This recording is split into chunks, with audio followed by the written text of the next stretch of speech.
My name is Daniel Sheeter. I'm a Principal Transportation Planner and Multimodal Design Lead for the Transportation Mobility Department. Fantastic. And I'm Lucy O'Sullivan. I'm a Transportation Planner also for the Transportation and Mobility Department. Yeah, so we're at 28th and Colorado. This is one of the busiest intersections in the city, and it's the site of comprehensive intersection improvements in the past that were completed last summer. So you're seeing some protected intersection elements here. This intersection sees a lot of bike and pedestrian crossings between CU's campuses.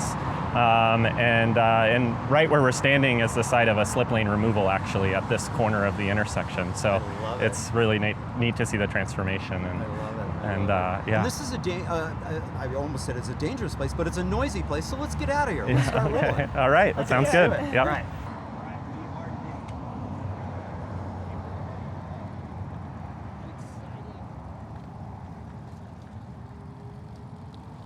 Yeah, so our sidewalk level bike lane will transition to On Street, just west of here, where we've just repaved in the last couple of weeks and are coordinating some mobility enhancements, so improvements for biking, walking, and transit at the same time with repaving. And they're almost done. We still have some flex posts to put in, but you'll see a wider bike lane up here, a nice big buffer, and flex posts will go in the buffer. And then heading east, you'll see in the next few weeks some bus lanes. Okay. So red bus lane markings. CU Boulder's Buff Bus runs through here at very high frequencies, 4 or 5 minutes. And so we want to really prioritize the transit heading between main campus here and East Campus for the east. Yeah, this last block here was kind of the final gap that we were able to fill with this mobility enhancements project. And we have future plans to put in some floating bus stops just to the south side of the street there. But we'll head through the Folsom intersection.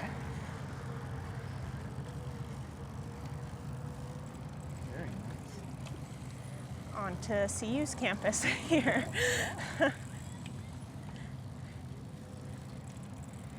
And we're coordinating with CU to also get a floating bus stop in on their side of the street here.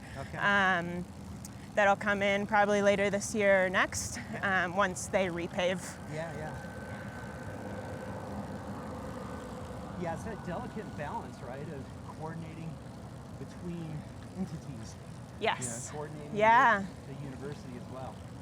Yeah, we have really great partners, particularly with this Colorado project, and then our Folsom Street project as well. We've been partnering very closely with them, and it's been working out really well. Right. We'll pop up over here to the right.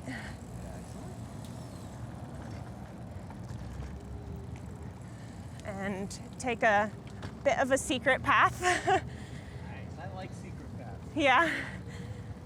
Do you know this one? I might. Let's see. Ooh, I might not. This might be a new one for me. Awesome. Look at this. Yeah, so this is internal to CU Boulder's campus, connects up to their rec center.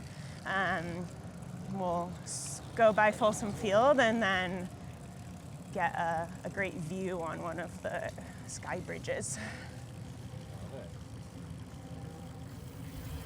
And this is really, I think, so incredibly important, with schools, with institutions, to actually be able to coordinate on these campuses, keep that connectivity and cohesiveness with the city projects too.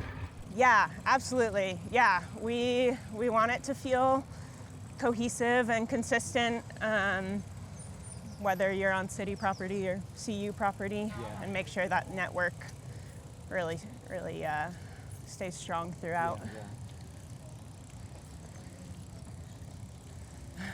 Might have to scooch through.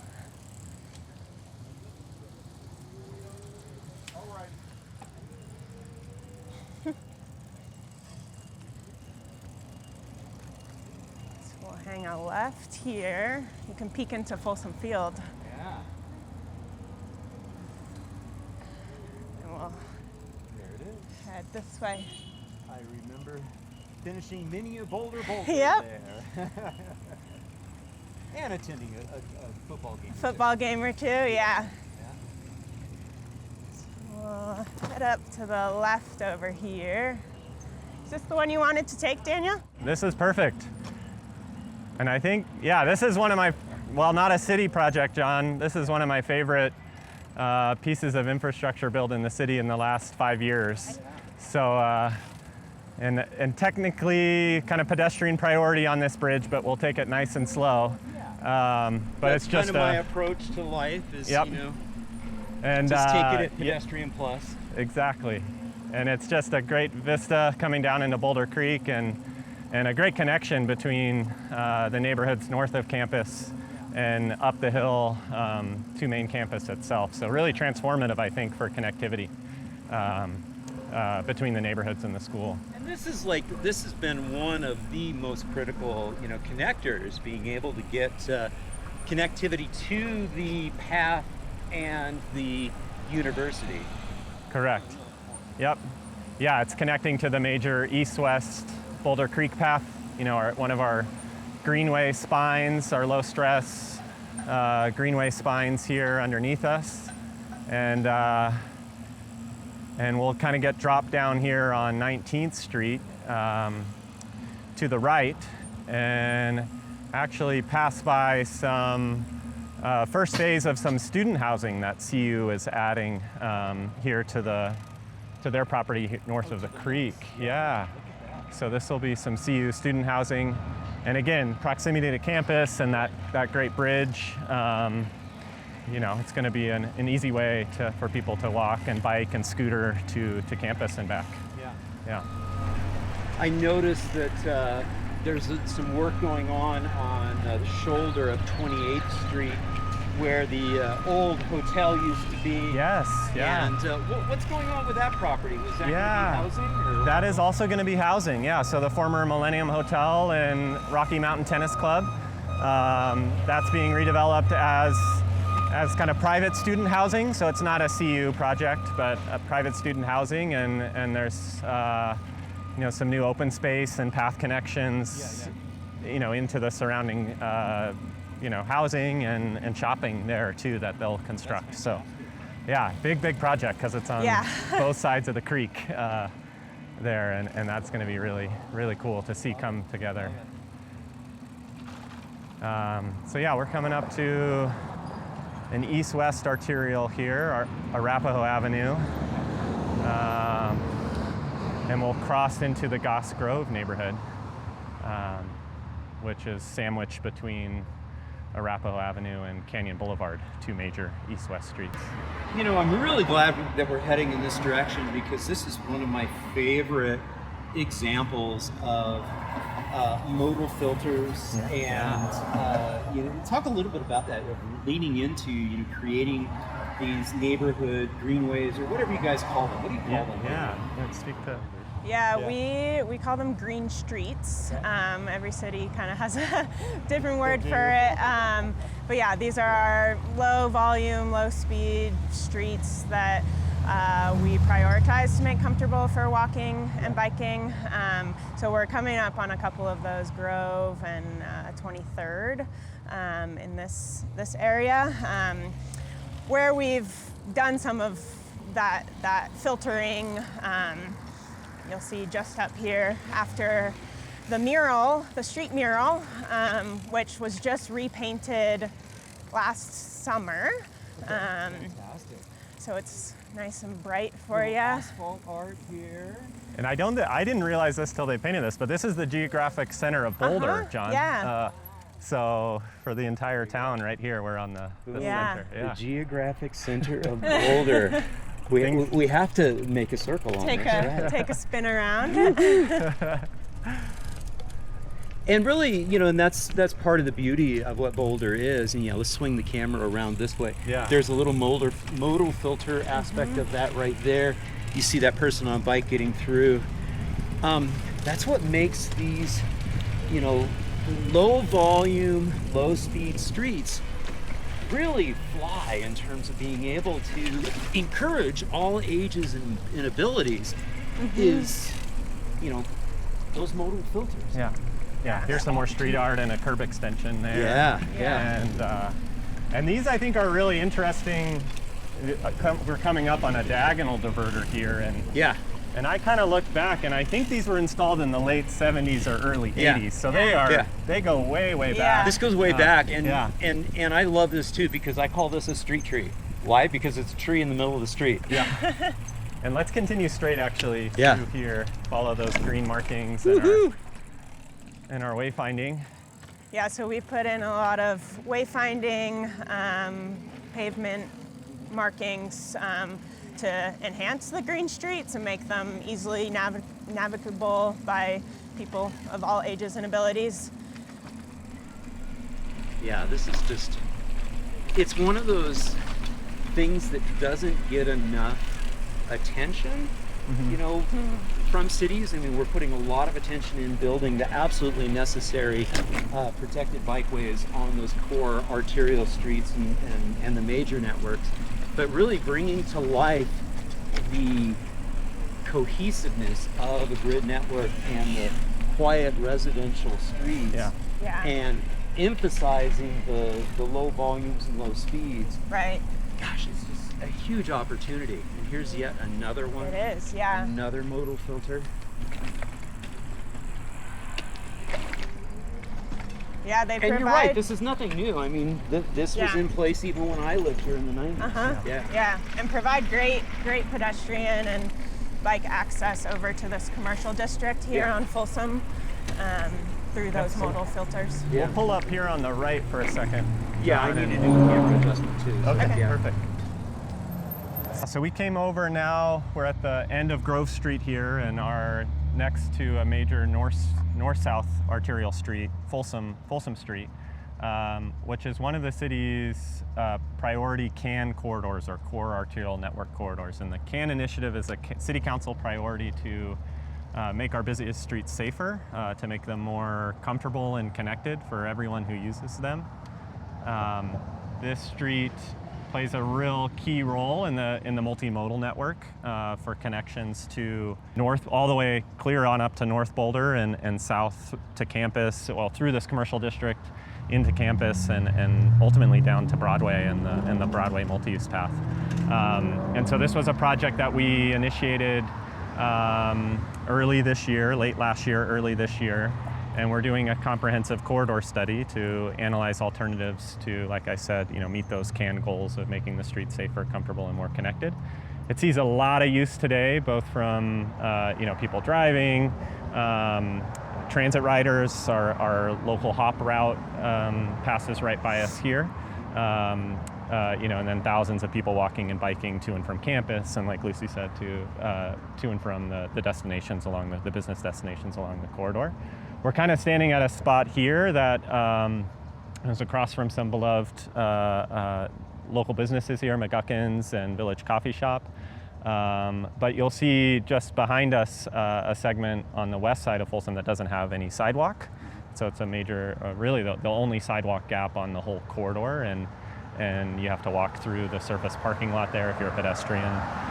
The bike lanes here are very, very narrow without any separation from vehicles. So they're narrow, only 3.5 or 4 feet wide, with just that painted line, painted stripe between vehicles and bikes. And so, the team, Lucy and I are part of this project team, and have really been working through a comprehensive process to work with the community, and Lucy can maybe speak a little bit to the engagement we've been doing on the project to develop some alternatives. Yeah.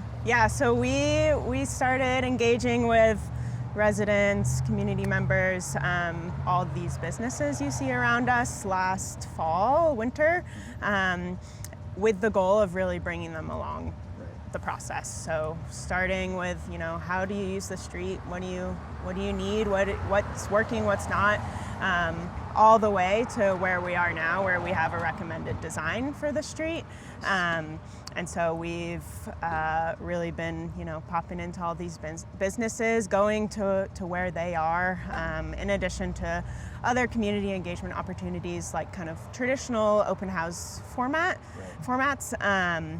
And then we've also been engaging with CU Boulder and the students. We've hopped on the bus and talked to students as they make their way to campus.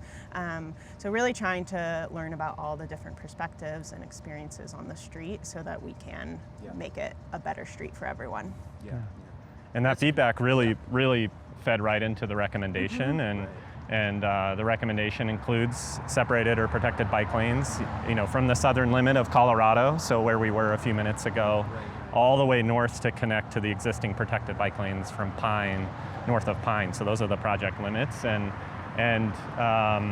some of the other themes we heard that we prioritized in the recommendation is to maintain all business access, to allow people also to, if they're driving to local businesses, to be able to access those businesses the same way they do today.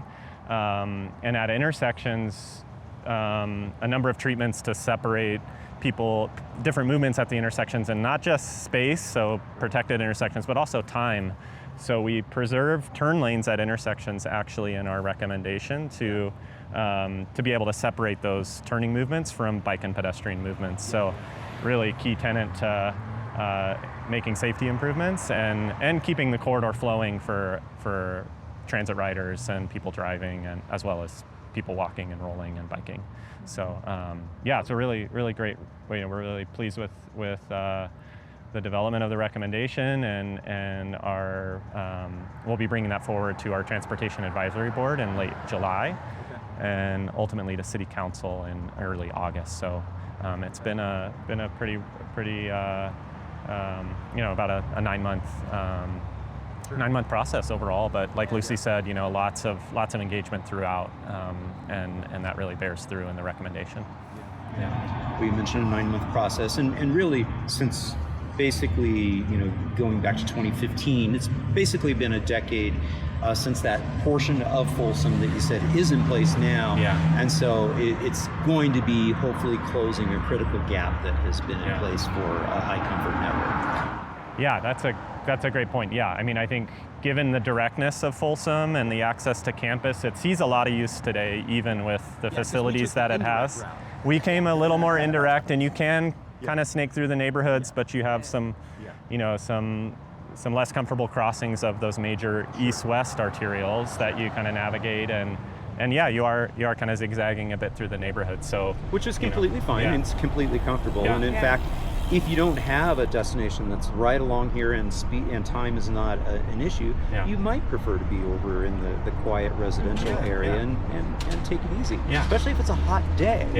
You're going to be in the tree canopy over there versus in the hotness of a major arterial street. Well, this is cool. This is very exciting. If all goes well and makes it through City Council and everything, any looking at your crystal ball in terms of potential completion dates?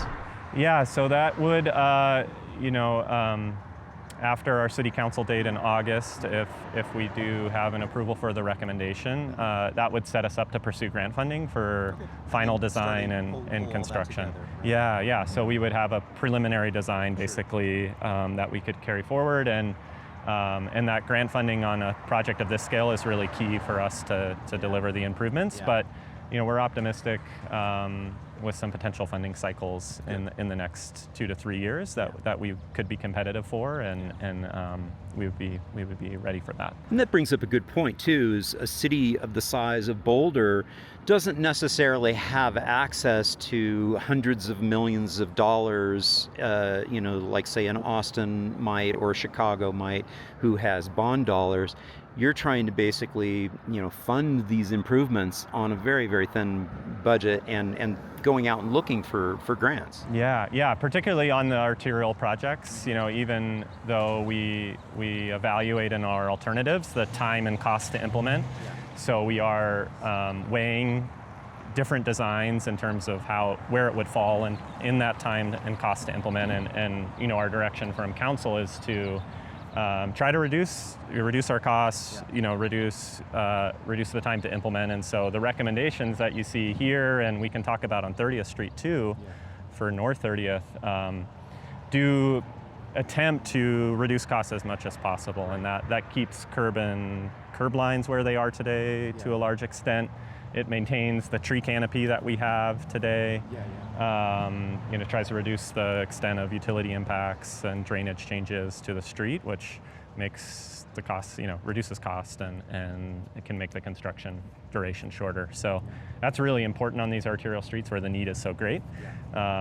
Not just with the crash patterns we see today, but also just the risk factors that are present with the vehicle speeds, with the large intersections, and so these projects are really designed to be responsive also to the risk of a crash occurring and try to mitigate and reduce that risk. So both proactive and reactive together. Yeah. Well, I know we've got to go roll because we've got a lot to see. Yeah. Okay, let's keep going. So we'll head up through this segment of surface parking lot here on the west side, and we'll use a pedestrian crossing there to go northbound on Folsom and roll from there. So anything? Well, as we head this way, you can imagine with the recommended design, a sidewalk being added, a small landscaping strip. We were able to squeeze in this section to mitigate some of that heat. We heard that was a priority from the community and from our city council. So you'll have to do some imagining, but we're gonna head that way. Let's do it. Okay.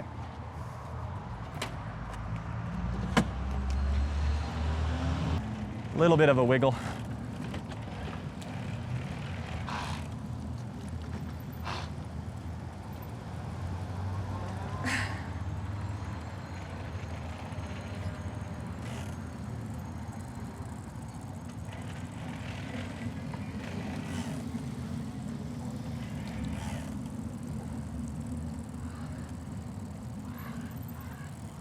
This is one of the highest ridership transit stops on the route here on Folsom Street. A little less so since CU's out of session, but still some folks waiting for the bus there.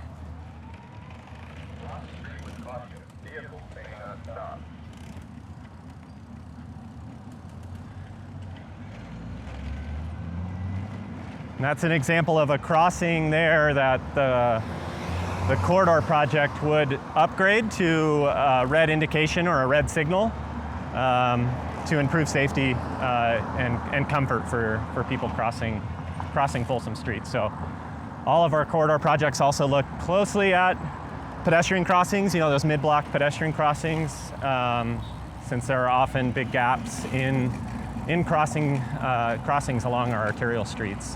So that's a big component and priority for the corridor projects. And to reduce that cost, overall project costs, to maintain the existing street trees, this stretch from Arapahoe north to Pine, we are proposing lane repurposing between the intersections of the through lanes. So that is key to repurpose some of that space and dedicate that to wider sidewalks and the wider bike lanes and the protection, the vertical elements. So that's a fundamental element of the recommendation. But we would maintain the turn lanes. Maybe we'll stop here. We'll maintain the turn lanes at the intersections to give turning vehicles some dedicated space there, as well as upgrade and bring the protection, all the way up to the protected intersection elements. So, it's. Whenever I see this intersection, and I remember 2015 and the past and the drama, and then I go back to the Netherlands and I'm like, they'd probably put a roundabout in here and protected bike lanes. Yeah. And then I look at the dimensions and go, you know what? It would fit. Yeah. It's a little aggressive for Colorado drivers, but then again, there's roundabouts everywhere in Vail, and Summit County too. So I'm like, you never know. So And what I love about that kind of treatment is it goes back to what we were talking about with the slow environment of the neighborhood streets. Is that's probably what drives drivers nuts the most, is having to wait in a queue. Yeah. And so feeling like I'm making progress, even if that progress is 15 miles per hour, Yeah. makes all the difference in the world. Yeah. Maybe someday. I can keep dreaming. I think, yeah, it was a concept we did look at some of the smaller intersections actually along Folsom. So here at Spruce was a place where we did develop a concept for a roundabout. But we are, once you lay it out and you accommodate, large vehicles that are navigating the street and emergency vehicles, you do start to make some, in the right-of-way constraints and the built environment around us, kind of retrofitting it into the existing right-of-way. You do run out of space pretty quickly. And well, and that brings up a really good point. Is in North America, we have made the bad habit of adjusting our built environment and our communities to large vehicles. Whereas in Europe, more than likely they do the exact opposite. They say, no, you large vehicles, you need to adapt to a smaller existence. And so it's a different mindset. Yeah, I agree with that to some extent. I think we've recently updated our city's design and construction standards. That does really update our guidance to not necessarily design for the very large vehicles, but our street network does need to accommodate them. And so that means things like they can use multiple lanes to make turns. We can tighten geometry accordingly. That still may look a little different than some European examples, but I think we are making progress. We are making progress there in our, at least here in Boulder, and I think a lot of cities around the country. To update standards, to make intersections tighter, to tighten curb radii, to protected intersections are a great example of that too. In the case of like the even emergency services departments, we took our fire chief with us to the Netherlands, so he could see what the smaller equipment is like. That's great to bring that up, and we work closely with our emergency response partners here. Boulder actually has a battery electric fire truck now, our Boulder Fire I saw Rescue. that. Yeah, and that has a tighter radius. We're going to take a right here on Goose. Go ahead, John, you can lead the way. We can pause here for a sec, maybe, if it's not on too much of a hill. Nice.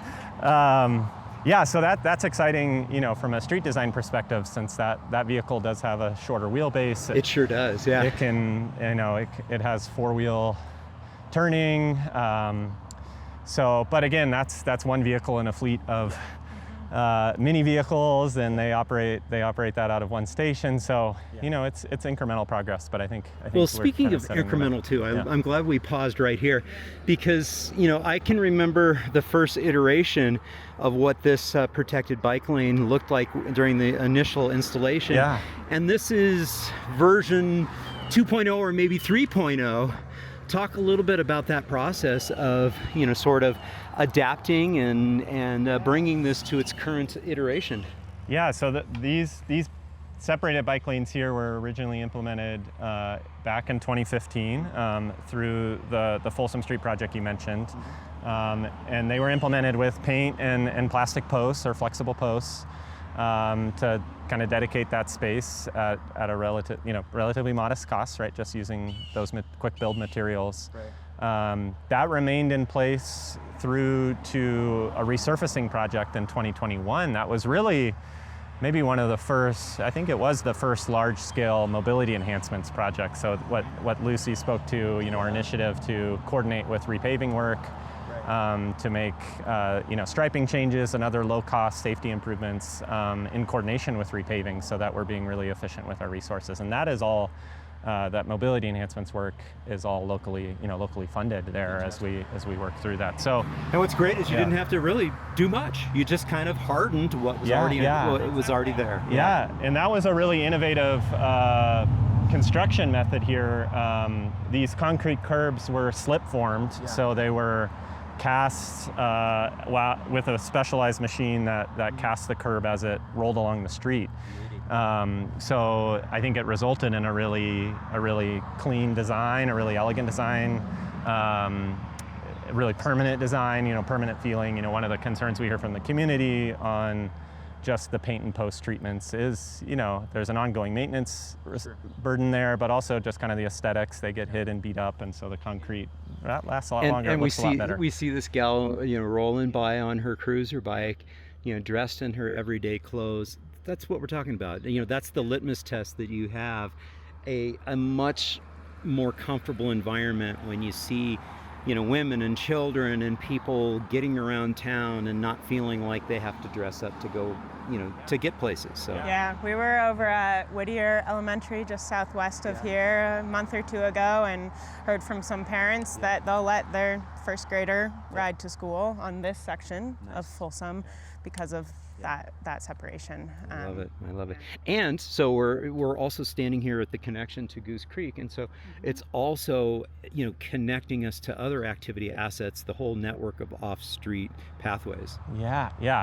I mean, I think you're very familiar with most of our greenways flow along our creeks, which we're very fortunate to have, but they're oriented east-west, coming out of the mountains, and we'll ride on a rare exception to that, this segment of Elmer's 2-mile path in a minute, but Goose Creek is this great east-west connection, Boulder Creek path the same way, Wonderland Creek and 4 Mile Canyon Creek to the north, which we'll see in a little bit later, have that orientation. So streets like Folsom, our core arterial streets like Folsom and 30th are these major north-south connectors for everyone using them. But really, when it comes to the bike network, they, where we don't have the separated lanes or protected lanes yet, definitely a gap there that we want to close through the projects and have this connected network of these direct and safe and comfortable routes. We recently went through a bike map update, and we really emphasizing our crosstown network. We call it a crosstown network, and that can take people quickly and directly on safe infrastructure. Right, it's a combination of paths and quiet streets and protected bike lanes. Combination of all those things, but when you link them together, that's what makes Boulder's network as great it is today. And then, with a few more of these projects, we can really have a fantastic, complete network. I think that would be, it would just be great. We're making great progress there. Okay, so, I think we've got to keep going. Yeah. We're blocking traffic. Okay, sounds good. Yeah. All right.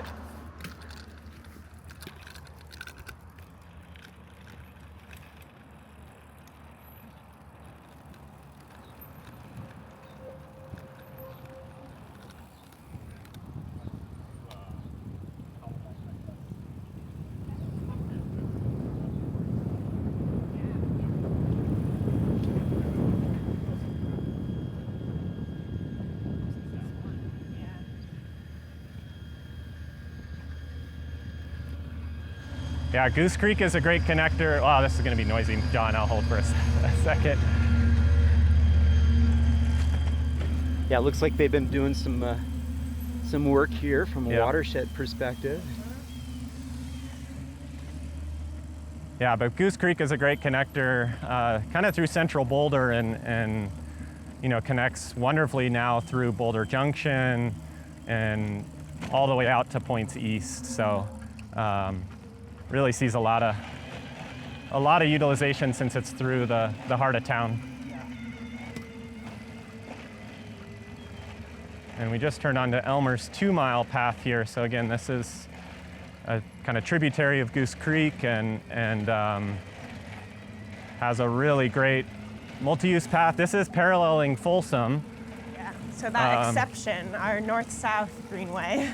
Yep. Yeah. But it stops there at Goose Creek. It's not really a through connection Yeah. from one end of town to the other between neighborhoods. So yeah.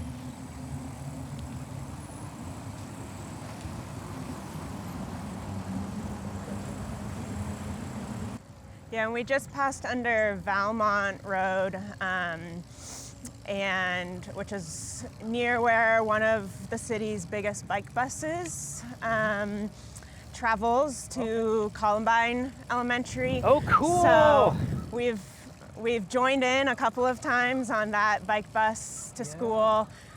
They see a lot of kids. Is that coordinated out of the city? It's not coordinated out of the city, no. Okay. Just some parents and some I think teachers. so, yeah. Fantastic. Yeah, and you know, there's a couple smaller ones around the city. It's kind of catching on, but that's definitely the most active one. And I'm imagining Amy probably with Safe Routes is probably she's definitely a cheerleading. part of Yes, that. Yes, yeah. We've hopped in on that as some of our community engagement for our 30th Street Corridor project, which so the kids cross 30th to get to school, which is pretty neat. And I don't want to have to state the obvious, but you know, this wonderful path that we're on here connects us to a lot of these businesses here. Yeah. So I use it frequently, like going over to the Rayback, you know, over to collective Rayback, there. Yeah, it's so important. In fact, the other day I walked to dinner using this. Oh, great. So, yeah. Yeah, it's something I ride almost daily for kid drop-off and you know, to get north-south in town.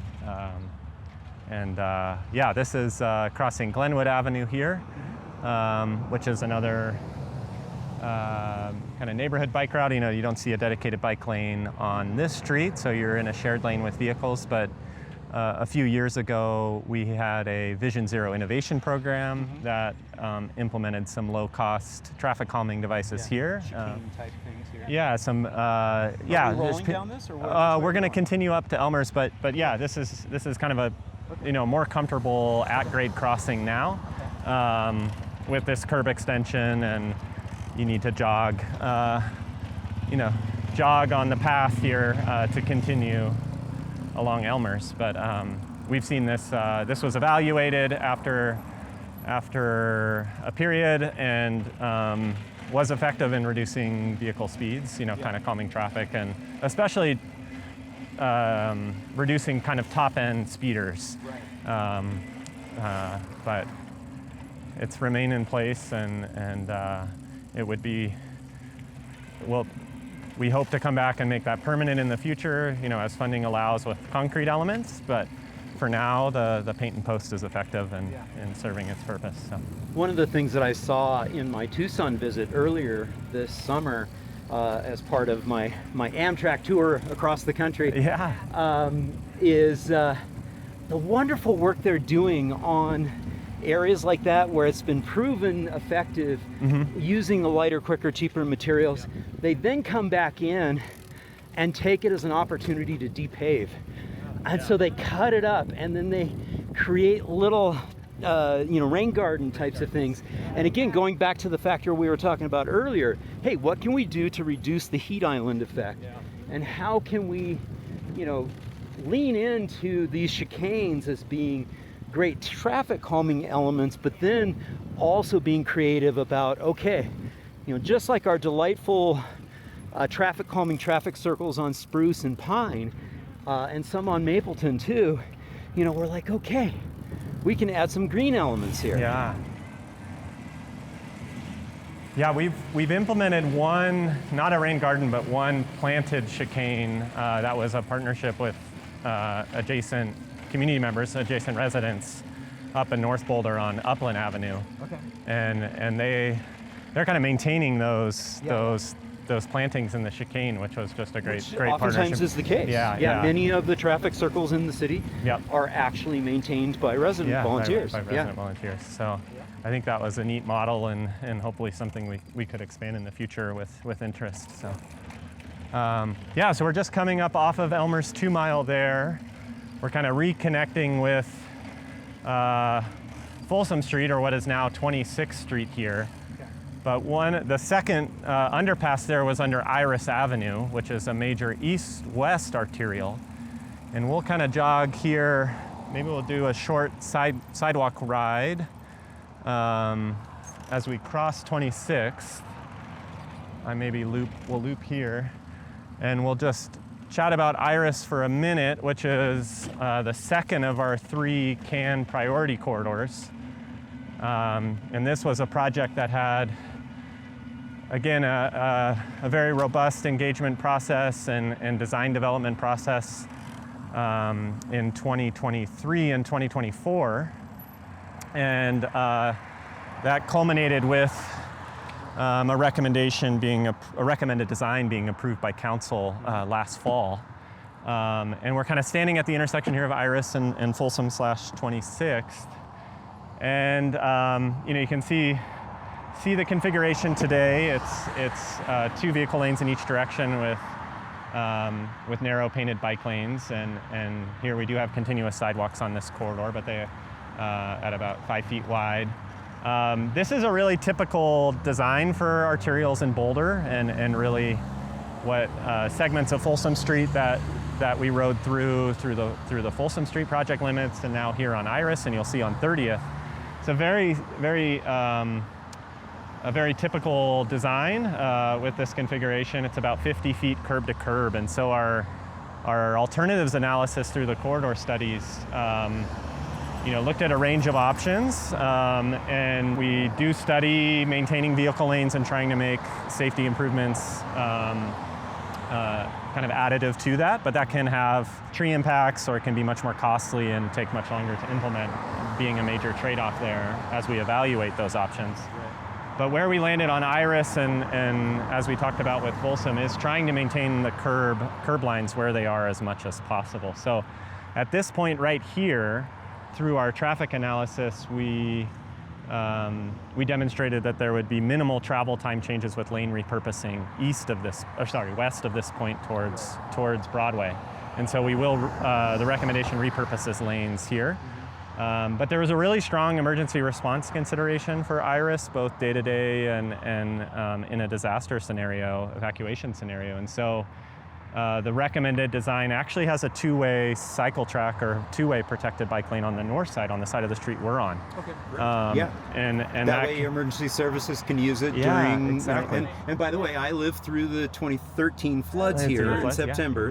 And I was right up the road here, just off of Iris, and just north of the ball fields that are up here. Yep. So I understand that need, and I think that's a really, really good point, is that we shouldn't just look at active mobility lanes as being just for active mobility. Right. I see it all the time in Europe, is that if an emergency services vehicle needs to get someplace fast and there's gridlock in the normal travel lanes, they jump in the active mobility lane. Yep. And so this is a great, I think a bit of advice for cities globally is, if you're building active mobility infrastructure, build it wide. Build it wider than you think you need it, because you're going to need it for the cargo bikes that are showing up, and you're also going to need it for the logistic vehicles that are going to be delivering our goods, and eventually you'll probably also need it one day for emergency service vehicles. Good stuff. I love it. And moving west from here, approaching 28th and kind of the gateway to the Diagonal Highway, the vehicle lanes are maintained there between 28th and Folsom here.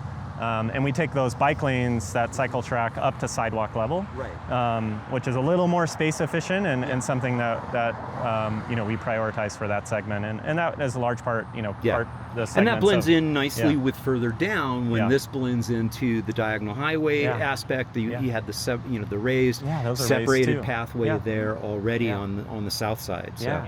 Good, and north side too. There's directional there. Directional bike lanes on that segment. So anything very to add, exciting. Lacey, I think it's hard to imagine today, but we also think about snow and ice when it comes to these designs as part of our evaluation for all of our corridors.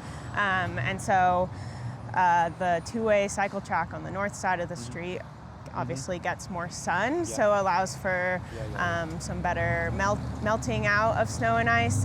And again, having it be wider means you can get a plow in it a lot easier too. Yeah, we work pretty closely with our maintenance division, and so we're always making sure a plow can get in and clear those protected bike lanes, not just on these proposed or recommended designs, but for what we have right now existing. Yeah. Love it.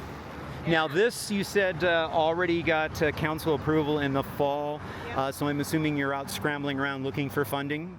This was one where we are have advanced to the final design phase with local funding. Good. And the goal will be, to finalize that design, have a constructible plan set there, and pursue grant dollars for the construction phase only.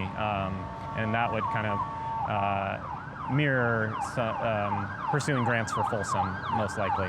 Yeah, so with the lane repurposing here too, we would go from a four to 3 lane vehicle lane cross section. So there would be a painted center turn lane here to give dedicated space for left turns off the corridor, but also emergency vehicles could use that painted 2-way left turn lane to travel. And all things considered, this is going to be very cheap, compared to what we see with automobile infrastructure and, the kind of money we put into highways. This is like very, very cost effective because you're not changing the curb lines. Yeah, largely keeping them where they are. Intersection improvements are costly, particularly, but on an order of magnitude, to agree there. And, they're 10x less. Yeah, and I mean, I think, it'll be great to see this corridor come together over the next few years, or looking out a few years from now. Yeah, so we'll ride here along Iris. Hopefully, we can kind of time our ride and go down to 19th Street and turn north from there.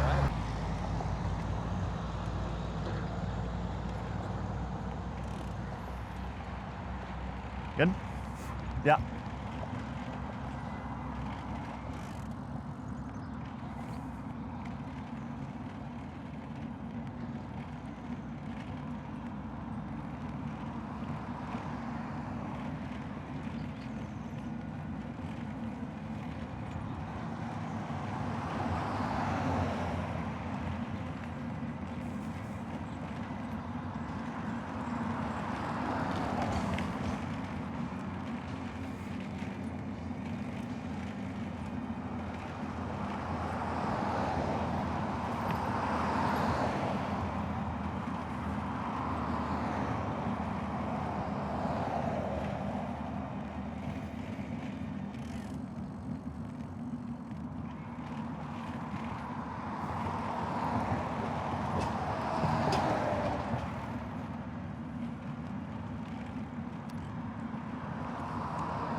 Just crossing a mid-block pedestrian crossing there that gives some north-south connectivity between the neighborhoods north and south of Iris.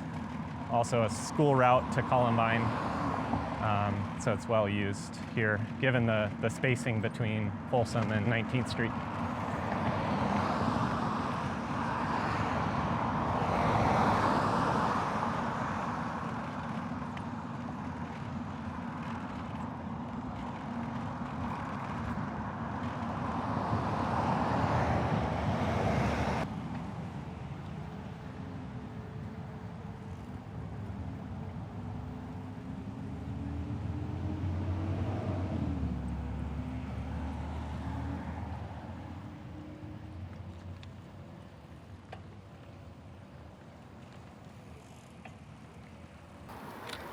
You always feel the pressure when you're on a road like Iris to get through it. Yeah. Just put your head down and pedal. Yeah. The recommended design will hopefully make that a bit more pleasant of an experience. Yeah, you may have picked up that Iris is a posted today a posted 35 mile per hour corridor.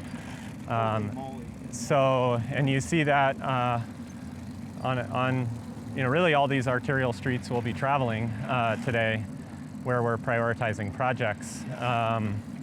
I can take the path here, but we're really fortunate to have recently updated our speed limit setting methodology for the city as part of a citywide effort, and that updated to a more comprehensive set of criteria with inputs like, is the corridor on our Vision Zero high risk network? What are the land uses around it? Is there high pedestrian and bike activity, as well as a few others? And the output of that was a recommendation that a lot of speed limits on our arterial corridors be reduced by at least 5 miles an hour. And so what we're planning to do is couple that speed limit reduction with the infrastructure improvements that are included in the recommended design. So we're kind of getting that self-reinforcing traffic calming of the protected bike lanes, of the lane repurposing,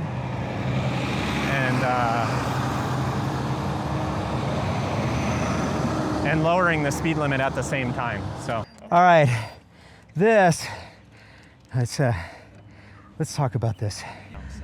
So, you may or may not know this about me, but this is one of my favorite streets in all of Boulder. Okay. And Norwood, going Norwood. east-west. Norwood? Norwood, east-west.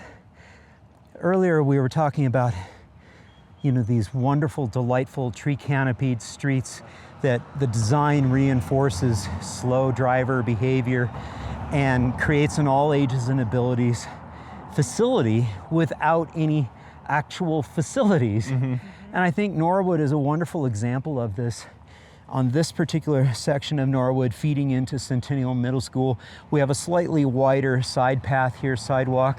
But honestly, most of the kids, when they're riding to school, and hundreds of them do, they take the lane for the most part.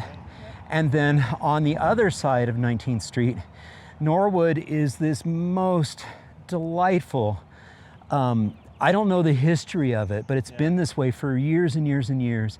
And you just look at it and you go, this is how we could really traffic calm our streets, with natural chicanes that are in place, with greenery everywhere. Speed tables. Speed tables. Yeah. It's such I think it's a model street. Yeah. I don't know. I mean, how do we make more Norwood Avenues? Yeah, I agree with you. It's really pleasant to ride. Provides great connectivity, like you said, to the neighborhoods to the west, to Centennial Middle School. It's the feeder into the Wonderland Creek Greenway. Exactly. At the east end. Yeah, and so more Greenway connectivity, and some of that Wonderland, Greenway hooks up with other infrastructure that's being built, including the Diagonal Highway infrastructure that's being built and the 119 path that's being built. Connectivity. Connectivity. That's the name of the game. Can we ride it? Norwood? Yeah. Yeah, we could pop onto it. Yeah, Definitely. let's go this way. Go to the west? Yeah, Sure. it's my favorite street. Yeah. We got to show. We've teased it enough. Then we can get back on track if we're off track on Norwood. Yeah. But because I know we can. It'll be a smoother ride because this segment of 19th we're going to ride was just milled. Yeah. We're in the final stages of the 19th. Yeah, so let's take the back route and we'll film 19th when it's done. Okay. Yeah. Okay. We'll come back. You'll We'll be come back back and do once it. it's paved. Yeah, I yeah. think. It's paving's Thursday, Friday. Oh, yeah. Yeah. But we could speak briefly to it, and I know Sure. up at Crestview Elementary we have When a we little pop back over, a little stop we'll there, talk it. Yeah. and we could talk about it. But real briefly, you can get this is the start of the 19th Street Improvements Project. Yeah. And as you look north from here, this was a street historically, as you know, John, didn't used to have curb and gutter. Right. It had kind of an at street level sidewalk with parking stops. separating you from just now, pinned parking stops separating you from the vehicle lanes. And I'm glad you mentioned that too, without curb and gutter, because that's what we're going to see on Norwood too. Is that we're talking about a street that was, and neighborhoods that were established before they were actually doing curb and gutter types of treatments up here. A lot of this neighborhood was originally unincorporated Boulder County, before it was annexed to the city, and so that was kind of the standard street at the time when a lot of this was initially developed. But 19th is really transformed now. We're seeing some landscaping going in, and as Lucy mentioned, it's going to be paved this week. The overall width increased slightly so that the bike lanes that used to be on it can be buffered with completion of the project. And then we will have frequent speed cushions along the corridor. We're going to try to design those to be bike and transit friendly, because it is a major bike route, but also getting some traffic calming benefits from that too. So, you see now, sidewalks on both sides of the street, much greater facility for pedestrians, transit stop improvements and amenities, and then the traffic calming and better bike lanes coming. So. Well, you mentioned buffered, so address the elephant in the room. Why not some protection? So it goes hand in hand actually with the traffic calming that we will implement with the project, and and a speed limit reduction to 25 miles an hour. Okay. So those things hand in hand do meet our low stress bike plan recommendation for a facility on the corridor of 25 miles an hour. Buffered, and really we want to use that traffic calming device to ensure that vehicles are hitting that posted limit or be very close to that posted limit. So it's posted 30 today. Got it. So it's a 5 mile per hour reduction. So again, protected bike lanes do take, from a space perspective, a little bit more room. Sure. And so again, we are retrofitting this street kind of within existing right-of-way. That's a consideration for where they're more feasible than not. But we're feeling really confident it's going to be a comfortable facility for a wide range of riders. And I think we may ride over to a parallel route that you can also choose to come through the neighborhood on smaller streets, even quieter streets too. So, All right, let's go do that. Yeah. Let's find that parallel route. Yeah. There's some fun ones over there. Yeah. Cool. Yeah, let's ride Norwood here. Lots of activity today as we look north. Yeah. They're getting serious. There was also power line undergrounding as an initial phase for this project. So there used to be overhead lines that there's a lot of benefits to that, but from a transportation perspective, they were in a really bad spot for the sidewalk construction. Right. They would have been right in the middle of a lot of the segments of sidewalk that we wanted to build with the project. So, right. But here we are coming through one of the chicanes on Norwood, and this has been in place for many years now. We could ask for a little more history on it from Garrett Slater, our capital projects manager, at the next stop. But I think it's just rides really nicely now. A great experience, if you're walking or biking, rolling. Given that it's been in the neighborhood a long time, it's just really established. Yeah. You've got these, mature trees and plantings at the chicanes. And you can see a car approaching up ahead. Yeah. And you see that, it's that the beauty of these chicanes is that as a driver, you don't have that straight shot, that visual. Yeah. And so it reinforces through design the slower speeds. Yep. And here's another one of the speed tables at an intersection. Yeah, some of our more recent traffic calming projects, while they, unfortunately didn't have the enhanced landscaping component, we have used another treatment called a splitter island to kind of break up, a long straight corridor. Yeah. And you can see that on North 26th Street and on Moorhead Avenue. Yeah. To your point there of just breaking up that sight line along a long straight corridor and getting that traffic calming around, getting that horizontal deflection.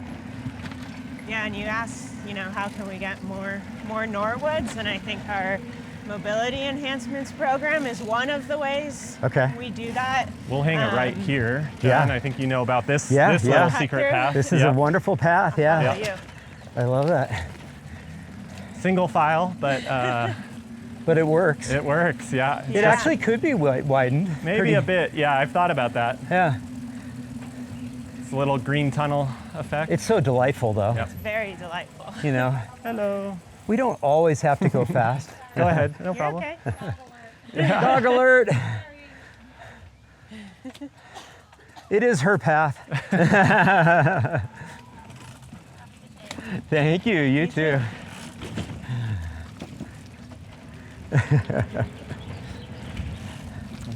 So yeah, coming off of Norwood there onto a north-south crosstown bike route. Mm-hmm. You know, really this is an extension of the Broadway multi-use path all the way in South Boulder, because we're now on 13th Street, one block off Broadway, and Broadway, you know, next to campus. Right. Well, really the entire length of Broadway until you get up to this part of town. Yeah. Doesn't have on-street bike lanes at all. Yep. You know, has some constraints there. So this off-Broadway route. Yeah. Well, and you could also is say this is an really off great. 19th Street route Yeah, if somebody's yeah. not Exactly. comfortable Yep. in just a buffered lane. Yeah, They and can they can come here too. Yeah, and the way, you know, I live up actually in North Boulder, and the way I use it is kind of part of these bigger kind of diagonal trips almost. And I'll prioritize coming over to this street or to 26. Yeah. As part of a longer north-south route. Yeah. And for a since lot it's of a great folks who like experience. live up in this area, or you know, they want to go over to Lucky Market, it's an easy back route to be able to get to Yeah. Lucky Market. So yeah. And it is continuous. You know, you have segments of on-street bike lane, you have the Broadway multi-use path, Yeah. some segments of multi-use path up ahead as you Yeah. get up into the far north Broadway neighborhood. And And on this street, Yeah. on Quince, you can see that we've got some lighter, quicker, cheaper chicanes that have been installed there. Correct, yeah. Again, probably inspired by what they saw, you know, a couple blocks over in Norwood, and that those neighbors are like, you know, yeah, we want traffic to slow Yeah. down too. yeah, that was part of the same program that Glenwood was. Yeah. So where we crossed on the Elmer's path, the Vision Zero Improvement Program Yeah. or Innovation Program, and Well, I have a fun story we've about been this in a few neighborhood. years. One day I was out here filming and came up to one of these intersections, and three girls were just like sitting in the middle of the intersection. Yeah. And I just cheered them on, and I think I may have even given them stickers of "Streets are for people" stickers, because streets are for people. That's great. Giving the streets back to the kids. Yep. And that's a big part of what we're talking about here. We're talking about building infrastructure that is enhancing quality of life. This isn't quote unquote infrastructure for cyclists. Right. This is for, you know, all ages and abilities to be able to get to their meaningful destinations. Yeah. Or just play in the street. Or playing the street. Yeah, a lot of school connections Yeah. throughout here. And a lot Sumac, of- yeah, Sumac is another street Yeah. where we are designing some street improvements there to provide us a sidewalk, an accessible sidewalk to Yeah. Crestview. I from think the I was west. on Sumac one year when Yeah, they were doing, kids had a jump for their bikes in the middle of the street. In the middle, yeah. Oh, yeah? Yeah. And then other families will have, bicycle or basketball hoops set up, Yeah. you know. Yeah. Yeah. Reinforcing a changing in perceptions and framing of Yeah. what streets are for. Yeah. And I think it's great when you can design we're passing through a cul-de-sac right now. You know, that's Yeah. very common in a cul-de-sac. Yeah. Very, American street design there. But it's great when it can. My favorite yeah. cul-de-sac, by the way, That one. is it That one penetrate. right And there? well, just in general, Yeah. is cul-de-sacs that have connectivity through Yes. them. Right. Yeah. You know. But I think when you can get that kind of activity, that that traffic calming, that design, where everyone's feeling comfortable on it, using a street to play jump rope or basketball when it's a through street. You know, in Norwood, Yeah. Norwood is kind of that character, right? It's Yeah. It connects Broadway to 19th. It connects through to 26th, but Yeah. but it's got all of those treatments applied to it, and Yep. and it really changes the feel. Yeah. Redefining what we think of when we think of Yeah. a through street too. So we're kind of coming around the back side of another elementary school here, Crestview Elementary, and turning on to Upland, turning back east. And we'll be approaching the north end of the 19th Street Improvement Project. And that bookend is a major bridge reconstruction, flood mitigation, and underpass project Okay. to mitigate some of the flooding we saw in 2013. This used to be a very small pipe under 19th. Yep. So you'll see here, and our capital project manager will speak to this. It's really been opened up considerably. It's going to provide a great connection to the school, and so we'll learn more about it here in a second. But it's really advancing nicely, and you can really see it starting to take shape, which is exciting. Yeah. Hello. We're heading down to see Garrett down there. Thank you. We'll walk our bikes. Oh, we can ride? Okay.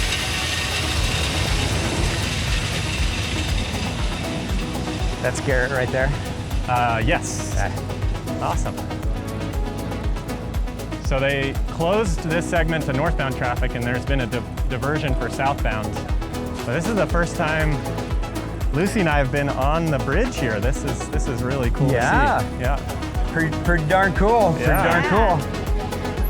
Yeah. Garrett? Hey, Garrett. Hi, good to see you. Yeah, good to see you. Hello. I'm Daniel. All right. At the city. Yeah. Nice to meet you. And again, just want to send a huge thank you to all my Active Towns ambassadors supporting the channel financially via YouTube memberships, YouTube super thanks, as well as making contributions to the nonprofit and joining my Patreon. Every little bit adds up and is very much appreciated. Thank you all so much.